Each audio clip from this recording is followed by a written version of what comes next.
Battle Radio on me, right? I'm being out right over the target right now. I've got a 17 right in front of me. I'm going after him. Welcome to the Lead Pursuit Podcast, a podcast covering Blood Red Skies, a game of World War II aerial combat.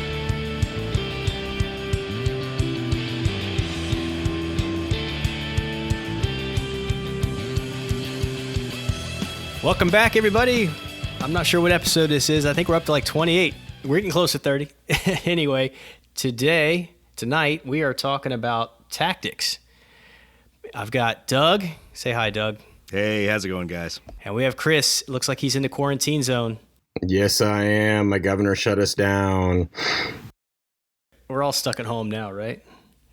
So we were kicking around ideas about what to talk about because we're not playing games, and we were thinking about talking about solo play, but we're not really doing a whole lot of solo Blood Red Skies playing, so there's not really a lot we can discuss on that. But, there's some stuff we can talk about to perhaps get better. I know I could use some help. Let's talk about some tactics, and we could talk about maybe things that we should be doing, maybe some things we should not be doing, maybe some things we should continue doing to be a little better at the game. But before we get into that, let's talk about our very first part of our segment, which is our Intel update. What have you guys seen that's been coming out this week, or since our last recording anyway? Dude, those PE2s look epic.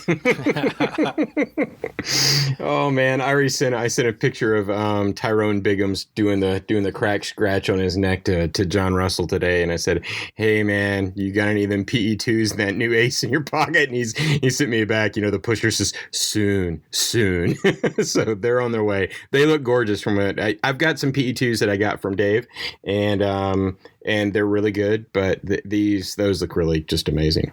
So I'm interested to get my hands on them. Who's the ace? So, oh God, you're gonna put me on the spot.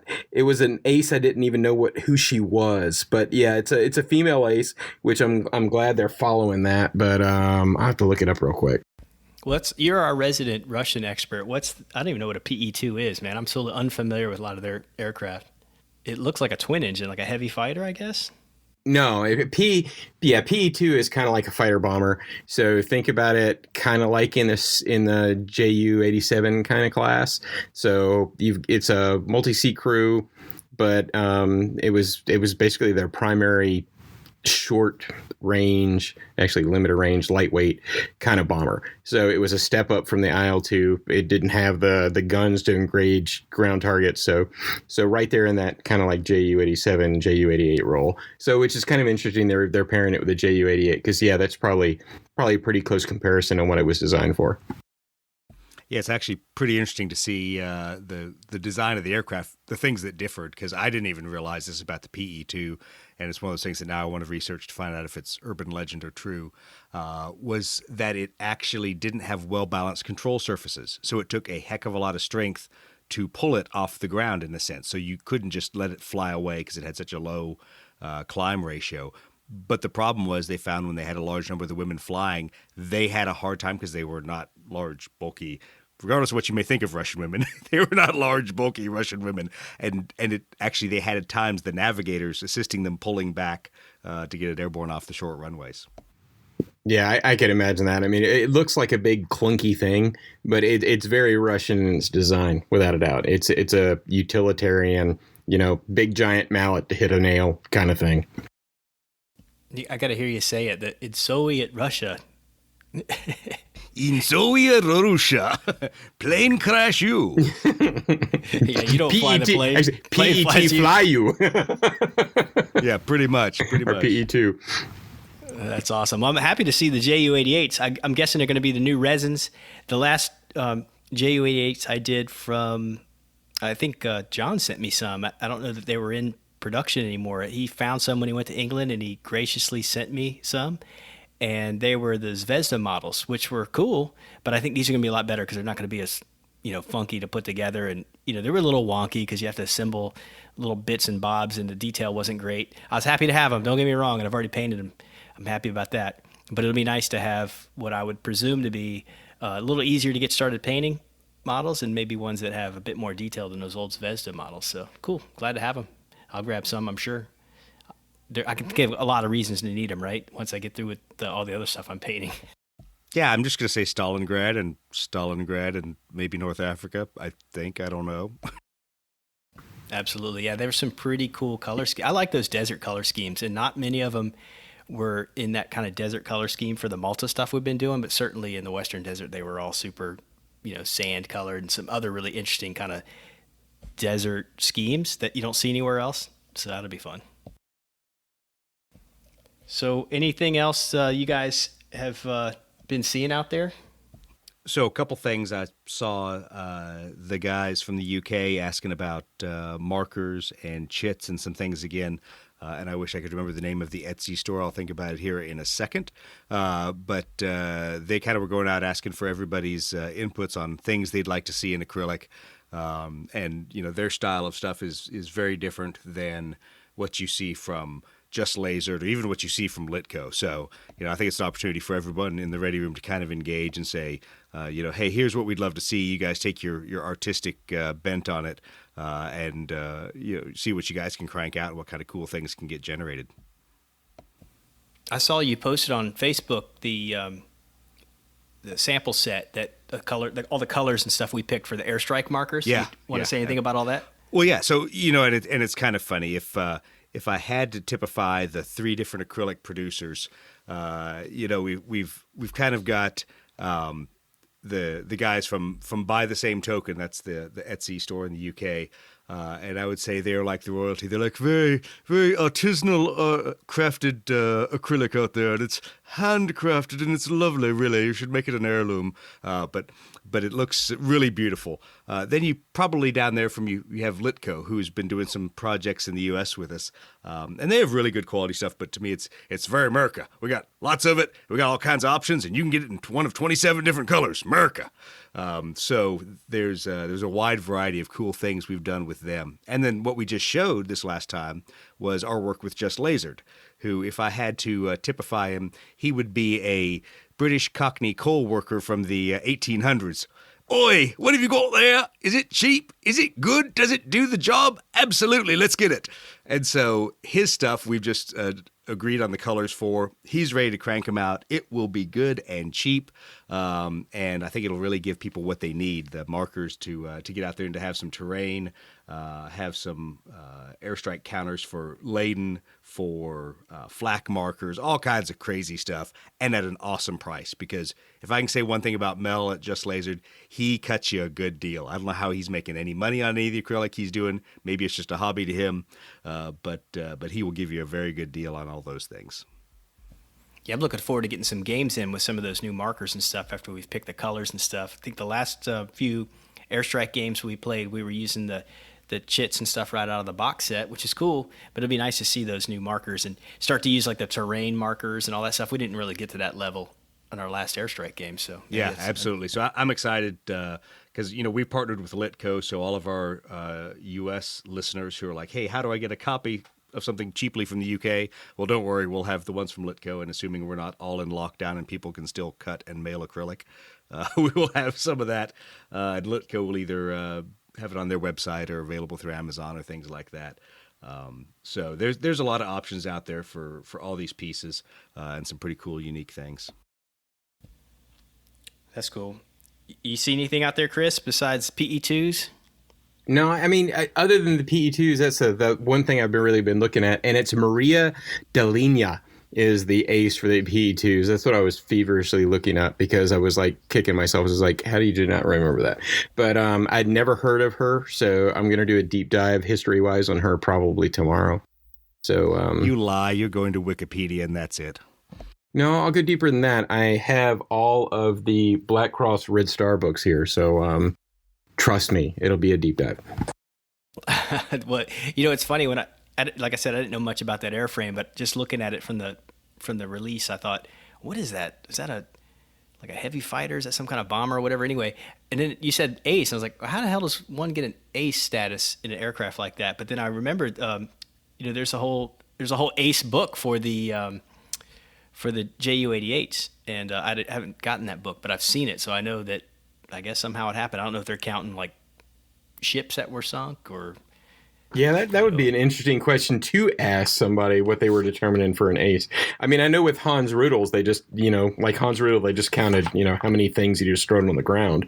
So I'd assume that with bombers, it was successful missions or something like that. Kind of like reaching the 25, magic missions for a B-17 crew or something. Nice. Well, let's move on to our hangar segment. That's where we talk a little bit about any new kits that we've received, any new mats, any other paints or other cool things that we've used since our last recording. It's mostly hobby stuff, maybe. What do you guys see out there? Anything you're using? Or I'm not going to even ask Doug because he hasn't painted anything. Really, Well, you got to go there, but that's true. Yeah. I did get my hands on the P-40s from Blood Red Skies. I got a set of the 262s, the BF-109 Gs, and I got Gabritsky. They didn't have the Thunderbolts yet as a squadron at Noble Knight Games, which is where I was doing my order from. But I got one with the Gabritsky set, and they're all great models. So it looks like they're all going to be fun to paint.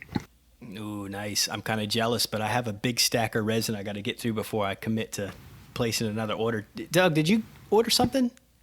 Well, my large order of Vietnam resin is getting ready to ship, so that should meet me back in South Carolina, and then I'll have yet more that I haven't done. Ooh, I cannot wait to see a 105 and an F4, what they look like. I'm thinking an F4 must be pretty darn big. I want to put one next to a 109. I'm afraid it's going to dominate the table, but we'll see.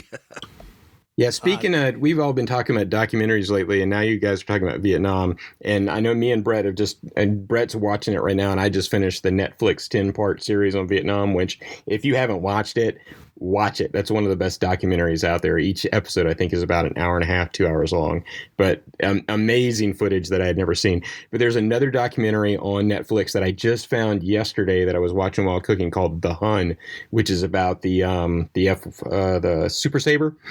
That was amazing because it's all personal accounts of the pilots that flew it from when it first came in the inventory all the way to the time it was retired, and they're out of this world. It's about an hour and a half long. Well, that's cool that you mentioned that. I watched, I think it was on Prime, Amazon Prime. I just watched a documentary I thought was really good too. I haven't seen The Hun, but the one I just saw was called Thud Pilots, I think. And it was all about the 105. Really interesting. Yeah, So I'd definitely be interested to watch that. I'm going to go look for it. Yeah, look for that. I'm pretty sure it's called Thud Pilots. I'm going to look for The Hun. That's awesome. Well, I have a new paint that we could talk about that haven't discussed since our last conversation. But I know we've talked in previous episodes a lot about how much we like Flory Wash, and to really get the most out of using Flory Wash, you got to gloss coat your model before you put it on. So typically, when I'm painting, I'll do all the base coats, all the details. Basically, all the painting is done. I gloss coat it, then I put on the Flory Wash, remove the Flory Wash except for the bit we want to stay in the panel lines and recesses and stuff. Then I do my decals and gloss coat again, then matte varnish, right, to take all the shine off. So it sounds like a lot of steps. It's less cumbersome than it sounds, but it makes everything tight. Well, sometimes I've found when I would just use my airbrush or whatever to gloss varnish before putting the Flory Wash on, I don't know if it's something about the kind of water-based gloss varnish I was using. I'm not sure what the issue was, but when I put the Flory Wash on, if I let it stay on for a long time, like let's say I put the Flory Wash and went away for a day or two and didn't get back to take the excess Flory Wash off with a damp Q-tip, sometimes it was really hard to get all of it off. It was almost like it sort of leached into the layer of varnish to the point where it just could not be removed. Not a big deal because I know it happened on my MiGs, and I just got what I could off and painted over in some places where I needed to just to clean it up. No big deal. But I, mostly because I was in a rush one time when I was trying to gloss some models, I grabbed a can of really craft quality clear acrylic gloss coating that I actually bought from Hobby Lobby some years ago, and I just threw it in with my paint stuff. I probably used it for some kind of school project with my son and didn't throw it out when I was done with it. So I had this can, and I thought, you know what, I'm going to try this. It turns out to be the best dang thing I've used for this purpose because, one, it comes out of a can, so it's easy. But when it dries and I put the Flory Wash on, even if I let the Flory Wash sit for several days, man, it comes off like a champ. The Flory Wash comes right off, and it's so smooth. It almost has it just feels like a really hard finish. So if you're interested, it's Treehouse Studio brand clear acrylic gloss coating from Hobby Lobby, and it's like $8 a can, I guess.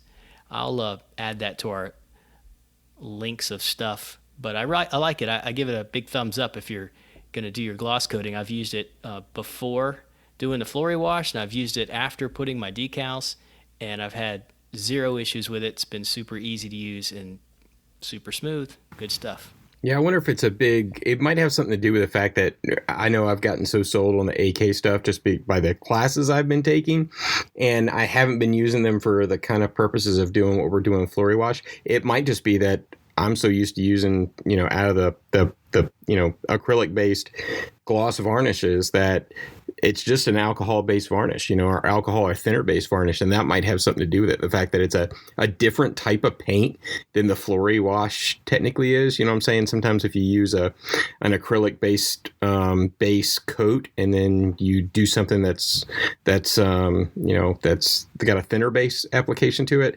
there's a difference between those two. And maybe that is acting like an additional barrier. That could quite possibly what it is. Yeah, because I know I've been using GW Hard Coat, and quite frankly, I'm surprised because even as thick as I slather it on, the Flory Wash just slides right off of it. And that's probably the sticking. So it may just be something about like I said, the composition and the thickness of it, because while I hate how the hard coat looks on it, and sometimes it does pool like around the MiG-15's wing fences, so it kind of smooths some of those details out, the Flory Wash just slides right off those places. That's good. I think maybe it's just this is maybe more water resistant than the other stuff I was using. So the Flory Wash can't like soak into it, if it makes sense. But that's what it feels like. It feels like it just doesn't have the pores. Yeah. Yeah. There's nothing for it to stick to or stick into. So it just comes right off. It's awesome. So I'm happy with it. I'm going to continue using it. I just got another can of it recently before we got in lockdown. So I got a full can for future projects. Just thought I'd share. Oh, that makes me think of something else. And I'm not sure if it goes here in our Intel update, but man, has anybody seen the free books they're giving away at Osprey? Osprey Publishing. I have missed that. How have I missed that? Yeah, it just came up. I saw it on a Facebook feed. I think somebody posted it on the Ready Room.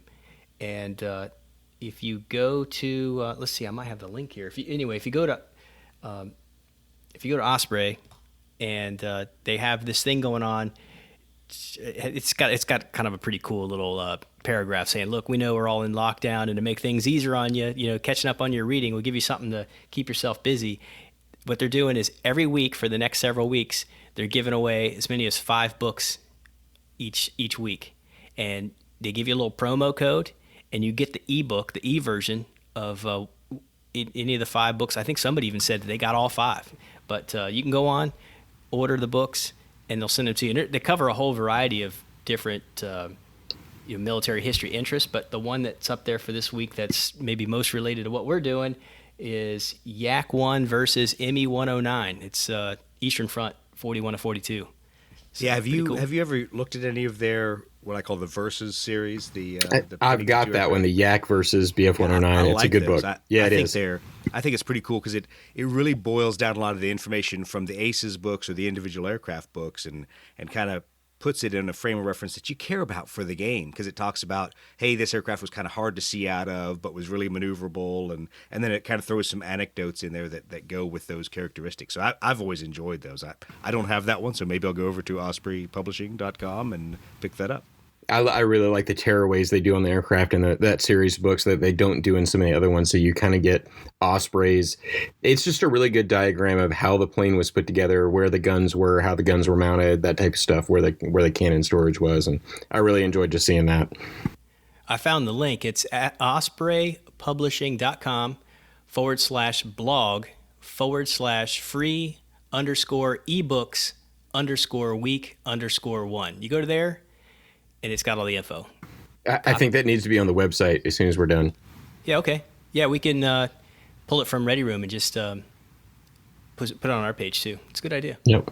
So yeah, I was really happy to see that. I went over right away. It takes no time at all. You know, if you're not already registered, you register. It took me like 2 minutes, and bang, you get it for free. Sent right to your phone, whatever. Throw it out there on your Instagram and everything else. Yeah, I mean, I'm sorry, I prefer the book on Sasanian cavalry. That's actually more my speed. For ancients. Maybe I'll be painting some plumes. Yeah, I think they had something that might be relevant for those folks that are into some of the sea battle games, right? Was there some kind of like pirate stuff or something? Yeah, there was a pirate one. I didn't take a look at what it was. Yeah, there's a lot. There's many. Well, Yeah. five different books. Blackbeard's Last Fight. Arr. In case you're doing pirate stuff. Yeah, there's a lot. All right, so what's everybody working on? Doug, first. You go first. I'm working on staring at my Mark V Spitfires that are still sitting here next to my painting station. That has a ton of acrylic all over the painting station, but no acrylic paint or anything actually going out. Yeah, I've decided I'm sick of doing Italians with their tiny little camouflage, and I don't want to look at anything else. So I actually pulled a box of mosquitoes out that I bought years ago. And actually, it was like right when we first started this. Actually, it wasn't more years ago. That was a year ago.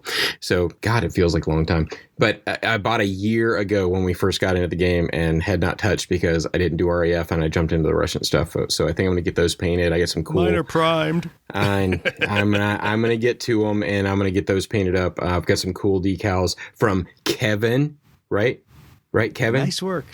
So that, by the way, we have an official correction to make. We called Kevin Ken for the entire episode last week. And, I think you did. I don't think I used his name. It's all your fault. Dude, yeah. I got Ken Nat on the brain somehow, and the two merged together, and I don't know what happened. And We'll blame I kept Ken Nat calling then. him Ken, it's all your fault. It's all your fault, Ken. Nice work. Yep. F. Yep. F so minus. Ken, get off your ass in the UK and start making decals. Yeah, exactly. Ken, where are my damn decals? So I've been waiting. Yep, exactly. Yeah, So, Kevin Hammond. He is our champion of decals. So I just wanted to put an official correction out there. I deeply apologize. By the way, he did the Ye Old Pub decals for me, and I got those in the mail last week. Like I said, he sent me the link. I said, those are great. Where do I order them? Here's the link to order them. I ordered them. I had them in 2 days. So you can't get better turnaround than you can from Kevin. It is just, his stuff is amazing. I haven't pestered him in a little while. I have some of the stuff in my stack of stuff to do.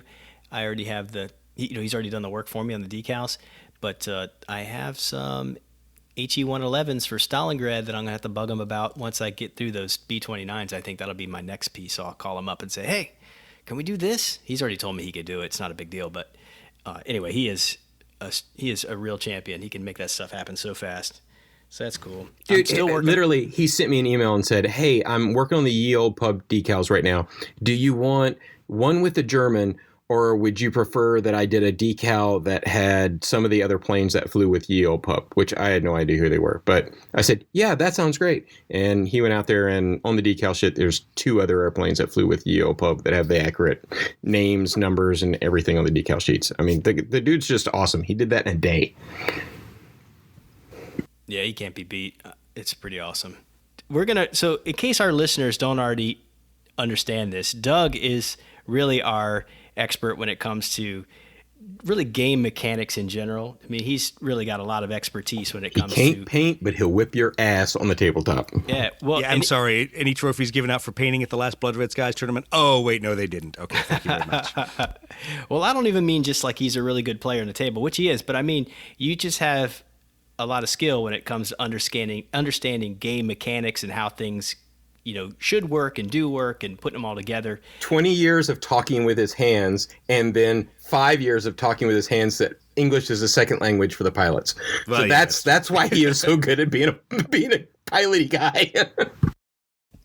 Well, that's why he's one of the guys behind the curtain on the whole like play testing thing and all that. So it's all well deserved.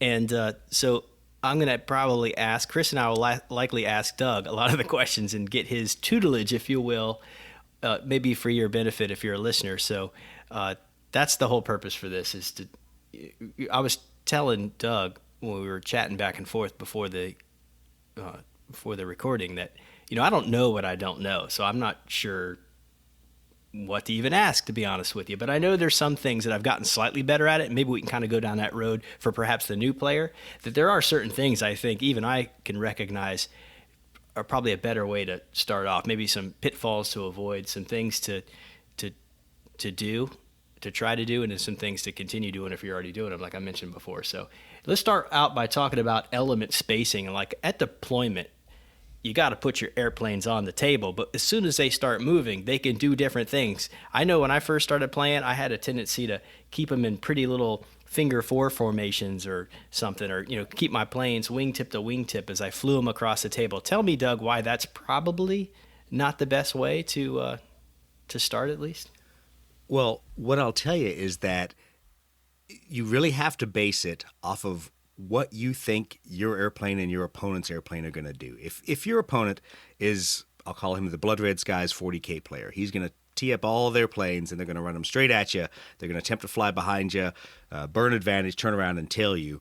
Then you'll fly a very different formation than if, let's say, you're playing me. And as Brett has seen, I will break my formations up into two ships fairly quickly at the beginning of the game. So you're going to have to balance a little bit of that. And what I'll say is starting in a finger four kind of formation isn't bad. It's actually pretty good, even though you can't start with the spacing you need. So what I'll tell you is the first thing that people need to understand is if you take one formation and you fly that formation across the table, you really aren't optimizing your aircraft for the game. You may make it look like how you would imagine a finger four formation or even maybe a swarm formation or other things went into combat, and that's cool, but that's not how you win games. You win games by putting airplanes within the constraints of the rules into places and formations where they can support each other. And the way I always remind everyone where to start that with is the wingman rule. And if there's nothing else that you use to anchor your formations, it is anchoring them in the ability to support each other through the wingman rule. And for those that have a hard time remembering that, it's very easy. Make sure everybody has somebody, other than the poor tail end Charlie guy, that has them in their forward arc and is within one range ruler of it. So one shooting ruler within 6 inches. And that way, it will make it difficult for people to get into tailing solutions. Now, you can't always prohibit a tailing solution. I mean, even if you are directly behind your flight lead there at 5 3/4 inches, there's still all kinds of other directions and other places they can get. So you have to fly these formations a little bit fluidly and react to what your opponent is doing. Is that why you find breaking up into two ship elements works out so well? Because you could have. So I do that for a couple reasons. Now, kind of like playing 40K, there's a lot of things that are reduced from the reality of ground combat into gameisms. The same thing is done with aircraft in Blood Red Skies. And so what I've realized is I've got the wingman rule to kind of simulate the concept we called mutual support. How everybody was keeping a lookout for everybody else and was able to tell them to break left. Hey, you're about to get shot, whatever. That's really only simulated by the wingman rule. And I can do that really effectively in a 2-ship. I can also do it really effectively in a 4-ship. But what I can't do with a 4-ship is I can't make you make a decision. A lot of people will say especially in a lot of war games, they'll lump various theories of war together, and they'll say force concentration. I want to fly all 4 of my aircraft together. And that's true. If I was conducting a bombing mission, I would want all of my aircraft with the maximum effect in one target area. But aerial combat's a little bit different when it's air to air. And there's an element of force concentration is great, but making your opponent react to you, even better. You mentioned the finger four formation. Could you describe that for folks who don't maybe know what that looks like? Well, you look at your hand, and it's much like the fingertips on your hand. So what it really is you have one fighter in the lead, and you have 3 other fighters supporting, and each of those are stepped back in an echelon formation. In other words, they're staggered back into the side of their leader. So one side has 2, one side has a single fighter.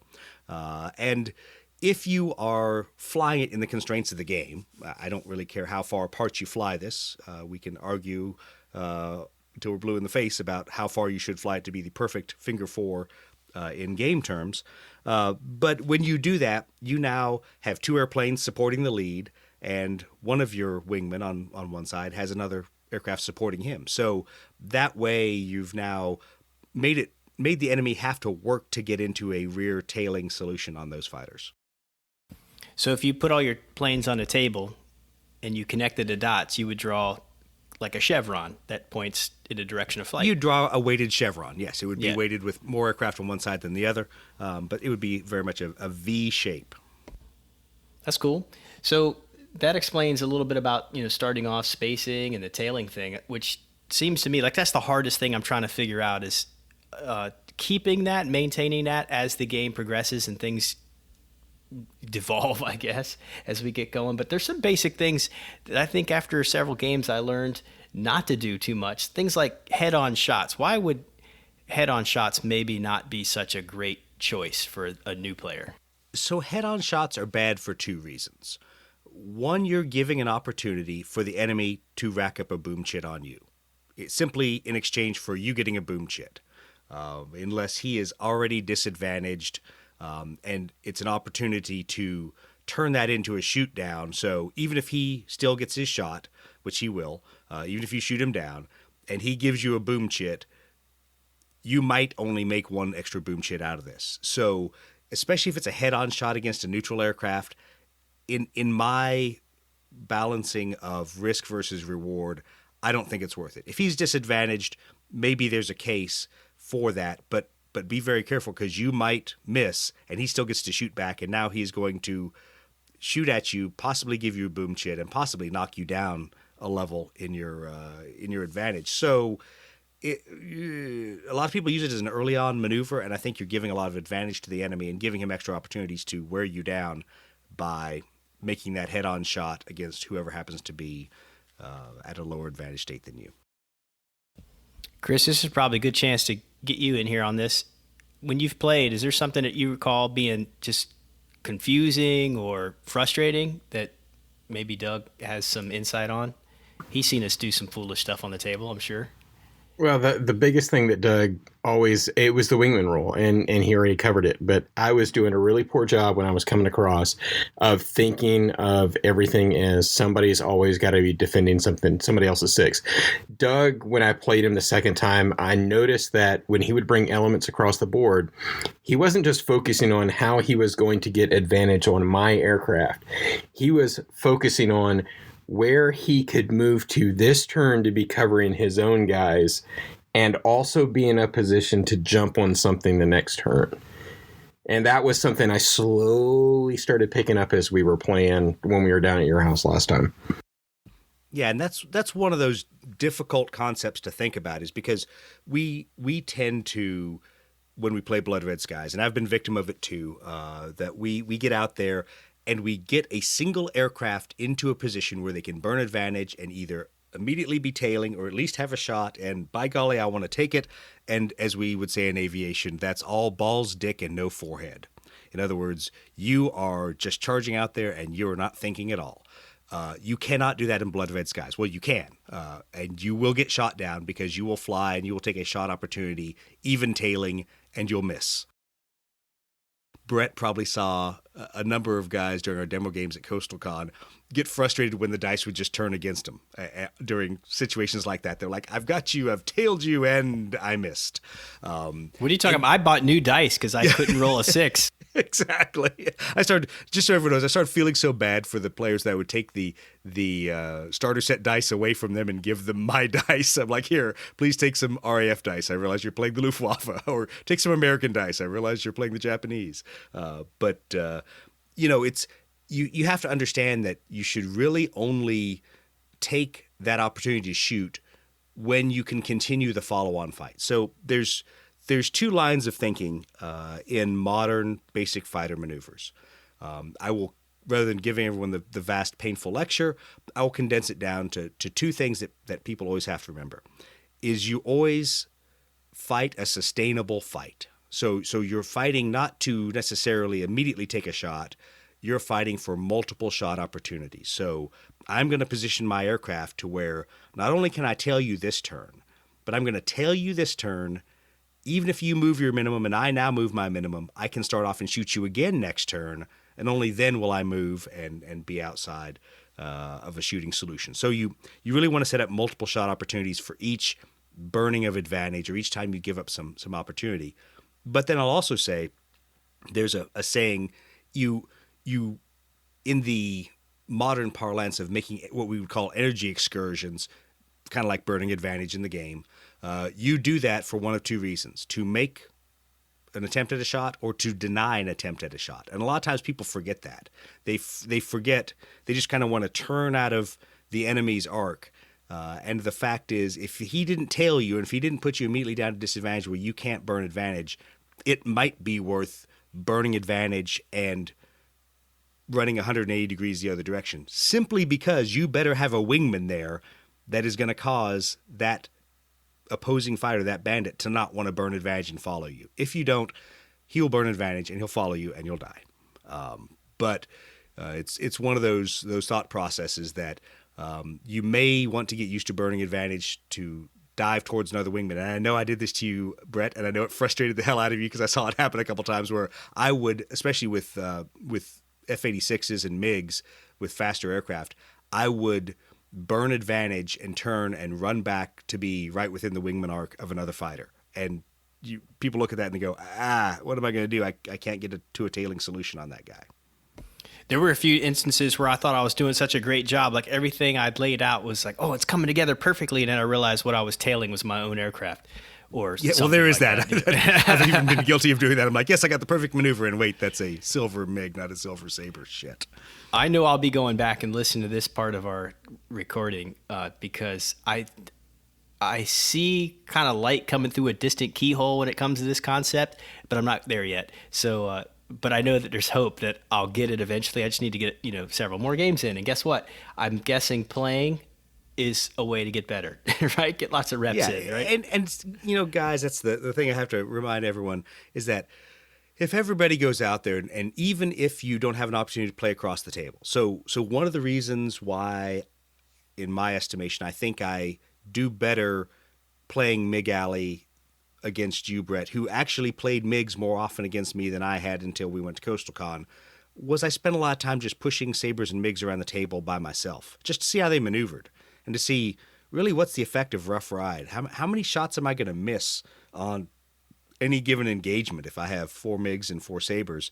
Just because of that stupid rough ride rule where I have to make a pilot skill check now just to take a pilot action after I've burned advantage. So there, to me, there's something to be said for going out and learning how the models and the aircraft cards and everything behave in the physics of the table, because then you'll see shot opportunities. When I explain to people how we train in modern basic fighter maneuvers, the goal is to imprint in that pilot or Wizzo's brain snapshots, things they have seen, and not snapshots as in fleeting gun opportunities, but snapshots of things they've seen. Okay, I've seen a high-performance fighter pull a 6G brake turn in front of me. I know what to do, how to not let him cause me to flush out and overshoot. Or, okay, I have seen a high-performance fighter go nose low, put afterburner in, max performance, kind of max G turn into me. How do I still follow him down and still gun him? So we concentrate on those things, and you can actually learn a lot of that just moving the models around yourself and not even really playing a game, just playing the rules is what I'll call it, and say, oh, what would I have done here? Well, okay, now I'm the bad guy. What I've done is the MiGs, and okay, now I'm the F-86s. What would I do? And kind of learning how the aircraft relate to each other. Well, that's a good point. We did a lot of that when we first cracked the book for Airstrike. We just sort of exercised some of the new conditions of the rules. Absolutely. It's the same. Yeah, same concept. That's awesome. Well, let me ask you. So, I think sometimes we're playing and folks are in they have to make a decision. Do I outmaneuver or do I climb for advantage or do something like that? I was noticing on that decision matrix you made for solo play that outmaneuver comes before climbing for advantage when you're faced with the choice. It does. And I take no credit other than putting the words and symbols and horrible things together. That is Andy Chambers' words.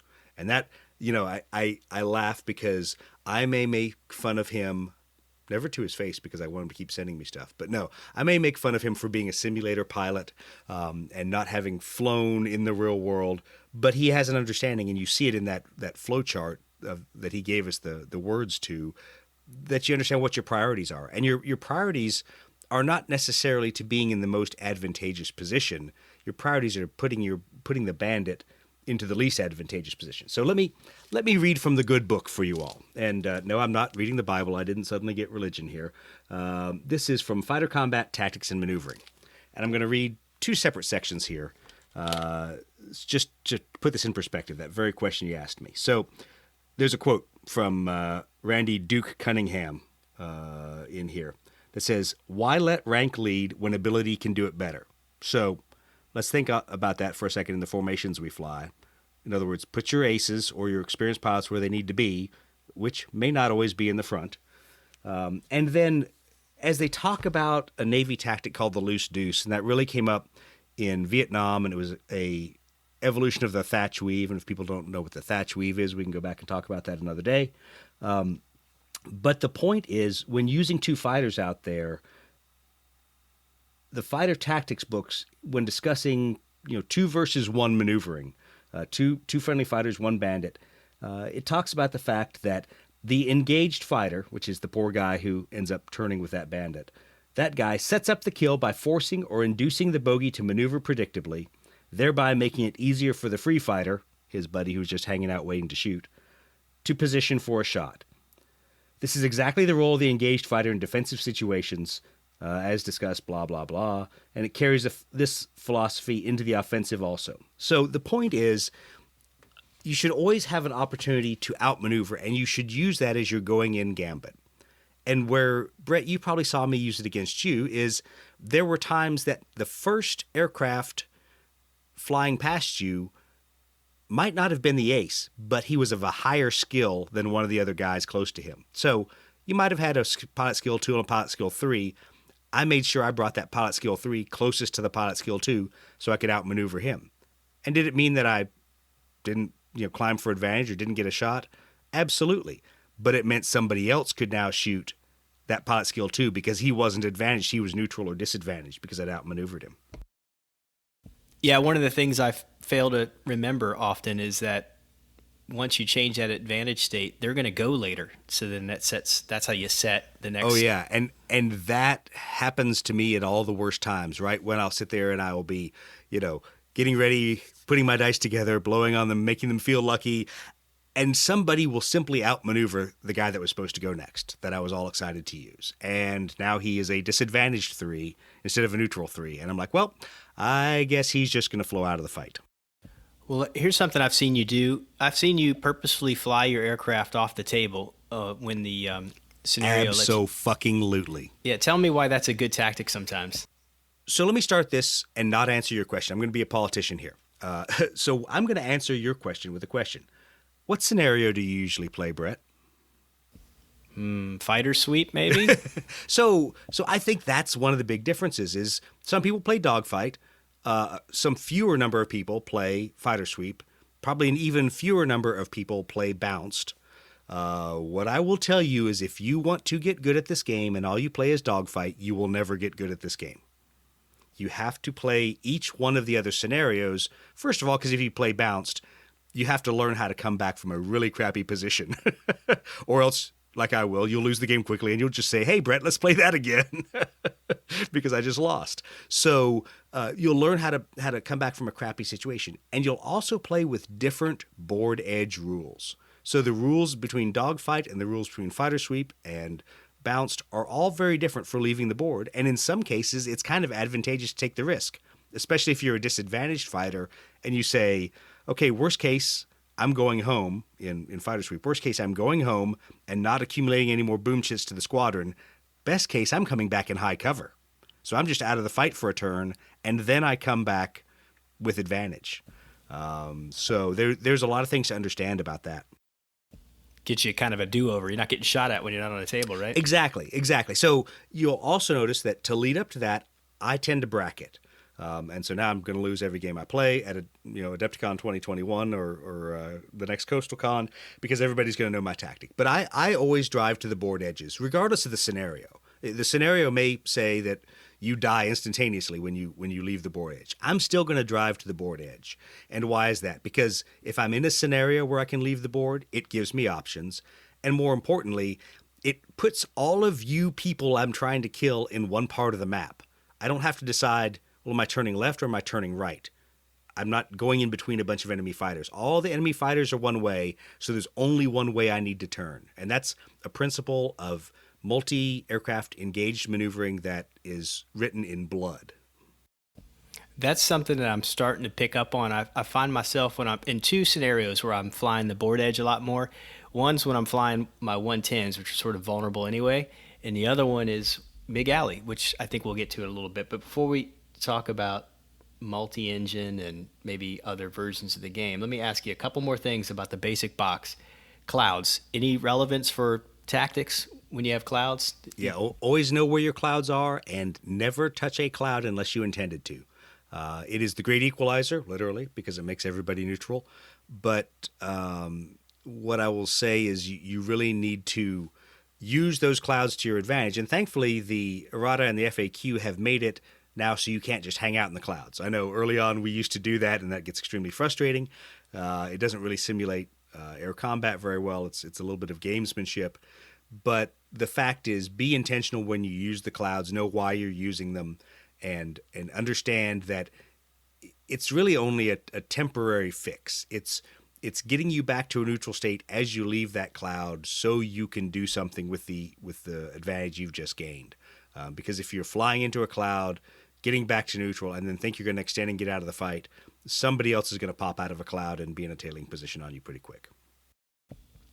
How about cards? I know there's some aircraft trait cards that really help boost or negate things like outmaneuver or make your dives better and all that. Are there mistakes you've seen new players do with the cards besides just forget to use them?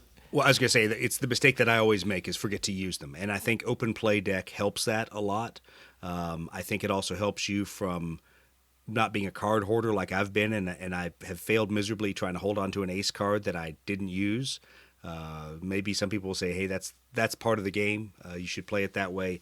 I'm really a fan of the open deck just because it allows me to think, what do I want to apply immediately to this situation and not have a gamesmanship of which cards do I need to get rid of, which cards do I need to keep. If I wanted that, I'd go up to Michigan and join Chris playing Magic the Gathering, and that's really not what I want to do. Man, you're killing me. I couldn't. Was I supposed to pass that up? Come on, that was too easy. I mean, Brett just teed that one up. Like, dink. Let me tee it right up to you. Oh God, Chris, I think you'll like open play because I know sometimes you were complaining you would forget to use you had a great card, you'd forget to use it. The open play deck not only helps remind you what you have because there's this pile of cards sitting there, but I just really like it because, like Doug was saying, you're not passing up cards so you can.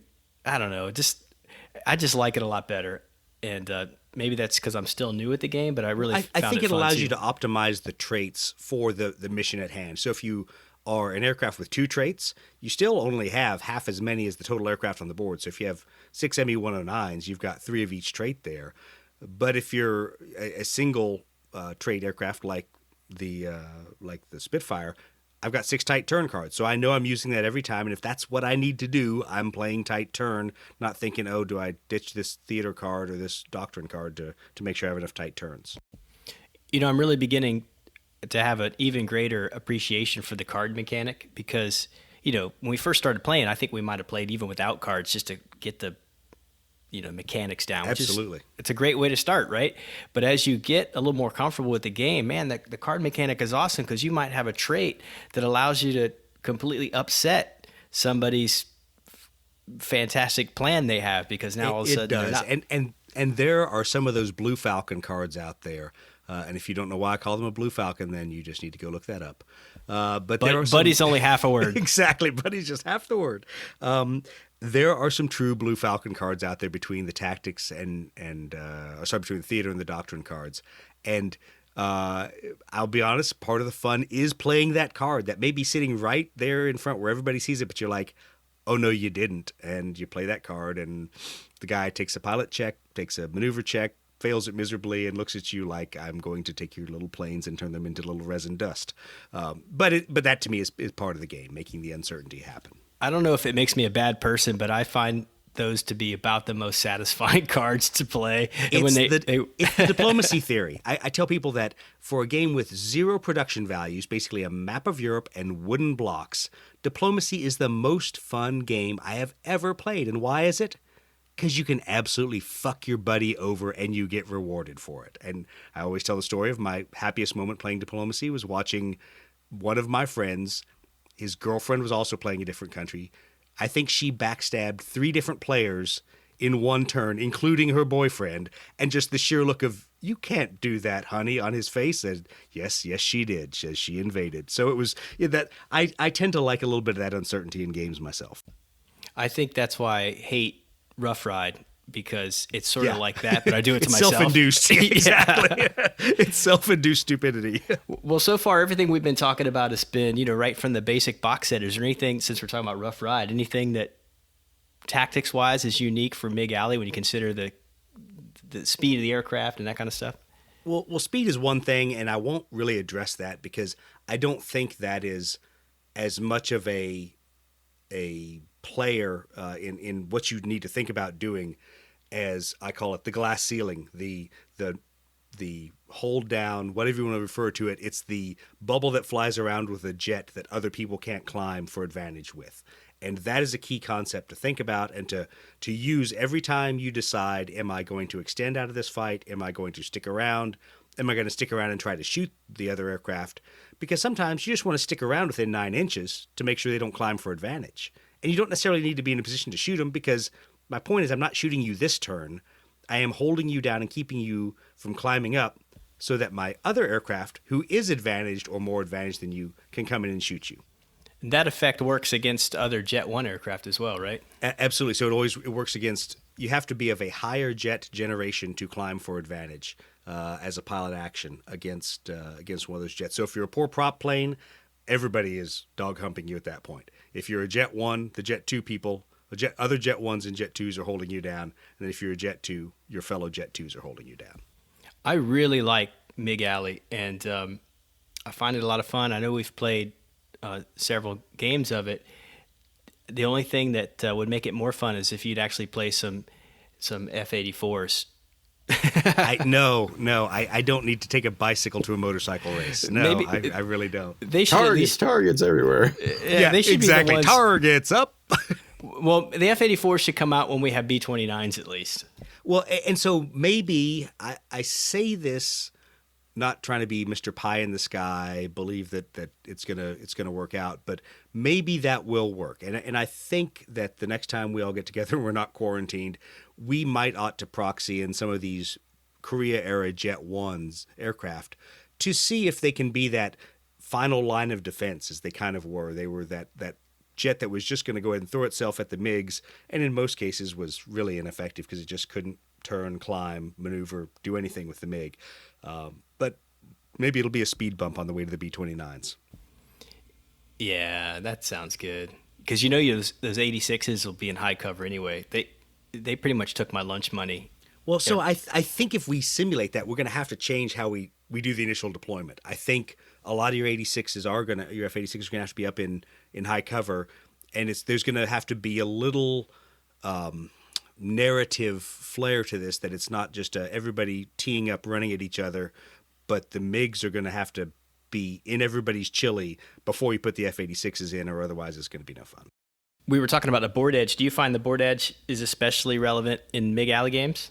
I feel like we get in a big circle flying the board edge with those longer distances. So I think it's still extremely applicable, and I will even extrapolate it to the Vietnam era. When you and I were playtesting, you saw that my poor MiG-21s made a run for the board edge, trying to put myself in that same decision matrix of, if he pins me over here, I'm just jumping off the board and coming back in high cover, or taking that risk that I won't, which is kind of a MiG-21 tactic anyway. But the point was I needed to really end around your F-4s to get in a position to employ my weapons. So I think as the aircraft speeds get larger as you go to Mig Alley and then moving on to other conflicts, the board edge is still extremely viable. It's easier to get there. It's also easier to paint yourself in a corner where you have no option other than flying off the board edge. And when does that come up? Well, when you're like me and you're a neutral guy and you're trying to turn around the corner and some dude goes over and outmaneuvers you, and all of a sudden you are disadvantaged, pointing right at the board edge with like 4 inches to go, and you're hosed because you're going to fly off the board edge. There is absolutely nothing short of low altitude tactics that can get you out of that. So it can kind of come back to bite you. Yeah, and there's been a couple times that I've just painted myself in a corner like that. So you have to be cognizant of the board edges. Well, how about airstrike? Let's talk about that game set. Anything tactics-wise that is relevant for airstrike? I'm thinking, flying under barrages with your fighters and stuff like that. There's a couple tactics. I say it really falls into kind of 3 big concepts. Realize barrage flak is not going to kill you. The odds of it shooting you down are pretty low, assuming it doesn't end up right on top of you. If you have an opportunity to fly through it, change your heading, or even if it bumps you as you fly through and it changes your heading, not a huge deal. You can do as I call the porpoise. You can sit there and you can purposely drop and try to fly underneath it and come back up. That sometimes can be fraught with peril based on how close to the target the flak is, some other things. But it's not impossible to do. What I will say is generally just take the flak, fly through it. You'll be able to deviate enough to skirt between the barrages, and even if you just clip one and take the worst case heading change that it induces, normally you can turn back in. Because the fact is, even as we played it, you really can't do a rolling barrage unless you have 2 targets.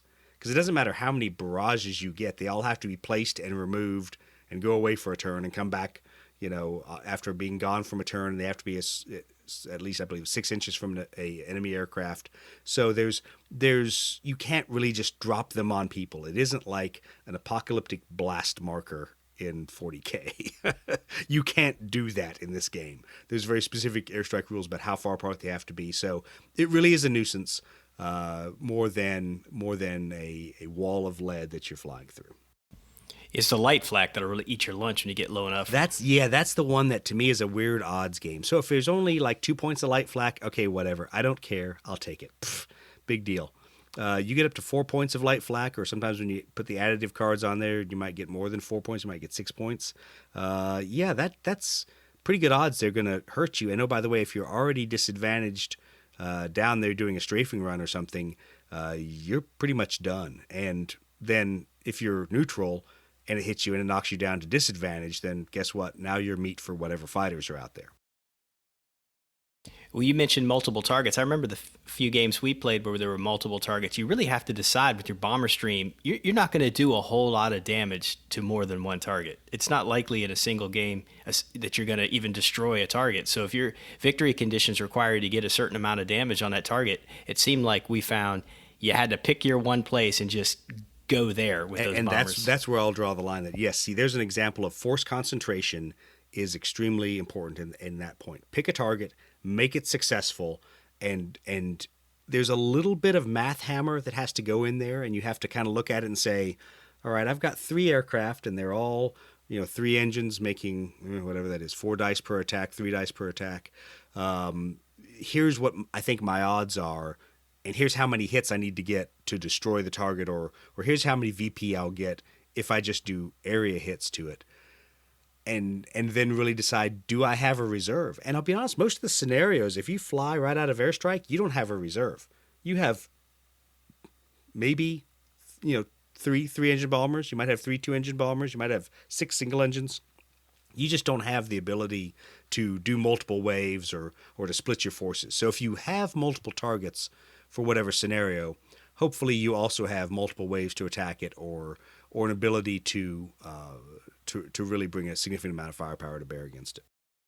Yeah, and some kind of homegrown campaign setting where you're going to play that over multiple games. And that's something that we talked about trying to do with Malta is a campaign, but it's a campaign at one sitting. So it's kind of the multiple waves. So you go in there, you defend it with your Spitfires and your Hurricanes. You've got SM-79s. You've got C-202s going in with them, and that wave goes through. Okay, hey, that game is done.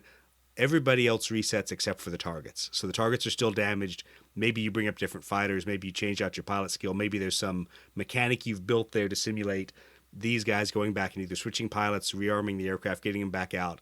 And now you've got Ju-88s and 109s that are going in to strike the target. So you have an ability to bring multiple waves in there. And I think that's a real fun, I'll call it a mini campaign setting, where you know what your enemy's going to bring, you know how you're going to change your defensive force allocation, and you just play until he wears the targets down. And it's kind of a thing of congratulations, you did it in 2 waves, or hey, you suck, it took you 6 waves to do this. Well, that's awesome. We've been getting after this for about an hour, so I think it's about time to start to wrap up our main topic segment. I know that I've got some questions about things like you mentioned the loose goose and the thatch weave. There's ways that we can maybe incorporate that in a way that makes sense on the table, but maybe we'll save that for another episode. Absolutely. I want to say, though, I printed out that decision matrix you made based on Andy's comments, and I've printed it out. I'm going to have it on the table with me as I play, as a cheat sheet, a reference to help me get better. Chris, I suggest you do the same thing. Our listeners, I am doing it. Yeah, do it. And listeners, get a hold of it. Doug, how can folks find that and print that out for themselves for their games at home? So unfortunately right now it's buried in a comment thread, but what I'll do is I'll go back and I'll post that in the Ready Room in the file section, and I'll just call it Solo Play Decision Matrix. But I will also go ahead and put that up on the Lead Pursuit Facebook page. So in case anyone wants to see it, it'll be up there. We'll put it on the website as well underneath all of our file sections, probably under the scenario section. So it'll be in there, and you can download it and use it. And once again, the intent is just kind of a guide so that if you are playing by yourself, here's how you can kind of have the aircraft, your enemy, go via a flowchart and what he should do. And then it also kind of gives you an ability to think through it as yourself. Hey, am I doing these things? Am I prioritizing either diving to get in close contact with the enemy, or am I prioritizing out maneuvering or climbing for advantage, or what am I doing? Awesome. Let's get on to our final segment, which is our debrief. Anybody know of some listener questions out there? I've got one. Yeah, go ahead. All right.